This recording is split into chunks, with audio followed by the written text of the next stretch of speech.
വാടകയ്ക്ക് മാറ്റി പാർപ്പിച്ചാണ്. ഇപ്പൊ ഞങ്ങൾക്ക് വാടകയില്ല, ദിവസം കൊടുക്കുന്ന കൂലി ഒന്നും കിട്ടുന്നില്ല. എന്തിന് നിങ്ങൾ മാറ്റി പാർപ്പിക്കണ? സർക്കാർ കാണട്ടെ ഞങ്ങളെ. കഴിഞ്ഞ പ്രാവശ്യം പൊട്ടിട്ട് നമ്മളെ വീട്ടിൽ 5 ആള് പോയി, നമ്മളെ കാര്യങ്ങൾ തറവാട് പോയി. ഇവരെന്താ പറഞ്ഞത്? തരില്ലെന്ന് പറഞ്ഞു സാറേ, ഇവർ തരില്ലെന്ന് പറയുന്നത്. നമ്മളെ തറവാട് പോയി, 5 ആള് പോയി, ഇന്നത് പോയി. ഒരു സമൂഹത്തില്ല ഇവിടെ വേറിരിക്കുന്ന കാരണം. ഒരു വർഷമായി എവിടെ പോയാൽ ഞങ്ങൾ ഇവിടെ ചെറുക്കണം. ഞങ്ങൾ യാഗം പറഞ്ഞില്ലാതെ കഷ്ടപ്പെട്ട ആൾക്കാരാണ് ഞങ്ങള്. ഇങ്ങോട്ട് നമ്മൾ എന്തുകൊണ്ടാണ് ഈ ഒരു കാഴ്ച കാണേണ്ടി വന്നതെന്നറിയാം. കാരണം നമ്മുടെ നാട്ടിൽ നിന്ന് പിരിച്ച 750 കോടി രൂപ അതിപ്പോഴും പൂഴ്ത്തി വെച്ചിരിക്കുന്നത് കൊണ്ട് മാത്രമാണ് നമ്മൾ ഈ കാഴ്ച ഇപ്പോൾ കാണേണ്ടി വന്നത്.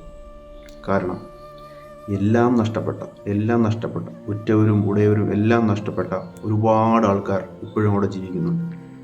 ഒരുപാട് ആൾക്കാർ, അച്ഛനും അമ്മയും നഷ്ടപ്പെട്ടവരും, മക്കളും, ഒരു വീട്ടിലെ 4 പേര് നഷ്ടപ്പെട്ടവരും, ഒരാൾ മാത്രം ബാക്കിയുള്ള ഒത്തിരി കുടുംബങ്ങൾ അവിടെ ഉണ്ട്. അന്ന് ഉരുൾപൊട്ടലിൽ നഷ്ടപ്പെട്ടവരെല്ലാം ഓർത്ത് സ്വന്തം മണ്ണിൽ തന്നെ ജീവിക്കണമെന്ന ആഗ്രഹത്തോടെ അവിടെ കഴിയുന്ന ഒരുപാട് പേർ. അവർക്ക് വേണ്ടി ഈ നാടൊന്നാകെ കേരളവും ഇന്ത്യയും വിദേശത്തു നിന്നും എല്ലാം കൂടെ സമാഹരിച്ച് 750 കോടി രൂപ പൂഴ്ത്തി വെച്ചതിൻ്റെ ഫലമാണ് നമ്മളിപ്പോൾ കാണുന്നത്. കാരണം അവർക്ക് അവരുടെ സമ്പാദ്യങ്ങളെല്ലാം നഷ്ടപ്പെട്ടു. അവർക്ക് ജോലിയില്ല, കഴിയാൻ മാർഗങ്ങളില്ല, ഒന്നുമില്ല. ഗവൺമെൻറ്റും ബാക്കിയുള്ള സംഘടനകളും ആവട്ടെ അതിൻ്റെ ഒരു സമയം കഴിഞ്ഞപ്പം അവരെ വിട്ടുപോയി. അവർക്ക് യാതൊന്നും കിട്ടാനില്ല. ഈ സമാഹരിച്ച 750 കോടി രൂപ അവർക്ക് വിനിയോഗിച്ചെങ്കിൽ ഇന്ന് അവർക്ക് ഗതികേട് വരില്ലായിരുന്നു. കാരണം 750 കോടി രൂപ ഒരു കുടുംബത്തിന് ഒരു 50 ലക്ഷം വെച്ച് കൊടുത്താൽ അവർക്കും സുഖമായിട്ട് എവിടെയെങ്കിലും പോയി കഷ്ടപ്പെട്ടെങ്കിലും സ്വന്തം നാട്ടിലോ മറ്റുള്ള നാടുകളിലോ പോയി അവർ ജീവിച്ചാനെ. ഇതിങ്ങനെ ഇത്രയും പൈസ കൂട്ടി വെച്ചിട്ട് ആർക്ക് എന്ത് പ്രയോജനമാണ് കിട്ടിയത്? ഇപ്പം നമ്മൾ ദ്രോഹിക്കുന്നവരെ പിന്നെയും ദ്രോഹിച്ചുകൊണ്ടിരിക്കുക എന്നുള്ളൊരു കാര്യം തന്നെയാണ് ഇപ്പോൾ നമ്മൾ കണ്ടത്. കാരണം അവരുടെ നിസ്സഹായ അവസ്ഥ അത് കണ്ടു നിൽക്കാൻ എന്നല്ലാതെ വേറെന്ത് ചെയ്യാൻ പറ്റും?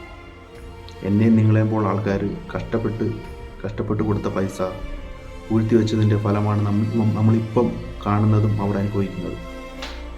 എന്തുകൊണ്ടാണ് ഇത് സംഭവിക്കുന്നതെന്ന് അറിയാമോ? കെടുകാര്യസ്ഥതയാണ്. വാർത്തകളുടെ പിന്നാലെ മാത്രം ഓടുന്ന രാഷ്ട്രീയക്കാരും ചാനലുകാരും എല്ലാം ജനങ്ങളെ മറക്കുന്നു. ആ ഒറ്റ കാര്യം കൊണ്ടാണ് നമ്മൾ കാണേണ്ടി വന്നത്. കാരണം ഈ കിട്ടിയ പൈസ നല്ല രീതിയിൽ വിനിയോഗിക്കപ്പെട്ടായിരുന്നെങ്കിൽ ഇപ്പം ഇതൊന്നും കാണേണ്ടി വരത്തില്ലായിരുന്നു. ഇപ്പം ഉറ്റവരെയും ഉടയവരെയും നഷ്ടപ്പെട്ടവർക്ക് നമ്മൾ വീണ്ടും വേദനകൾ തന്നെയാണ് കൊടുക്കുന്നത്. കഷ്ടം തന്നെയാണ്. ഗവൺമെൻറ് ആയാലും ശരി, ആരായാലും ശരി. ഇപ്പോൾ ഈ കോലും തൂക്കിക്കൊണ്ട് ചെല്ലുന്ന ഈ TV-ക്കാരും പത്രക്കാരും ഉണ്ടല്ലോ, മരണസംഖ്യയുടെ മാത്രം കണക്കെടുക്കുന്നവർ, അവർക്കും ഇതിൽ പങ്കുണ്ട്. ഇത് മാത്രമേ എനിക്ക് പറയാനുള്ളൂ. എന്തെങ്കിലുമൊക്കെ ചെയ്യാൻ പറ്റുമെങ്കിൽ ഇനിയെങ്കിലും ചെയ്യുക. കാരണം ഇനിയും താമസിച്ചിട്ടില്ല. അവർക്ക് നല്ലൊരു ജീവിതവും അവർക്ക് നല്ലൊരു ഭാവിയുള്ള ഒരുപാട് കുട്ടികൾ, മുതിർന്നവരും എല്ലാം അതിനകത്തുണ്ട്.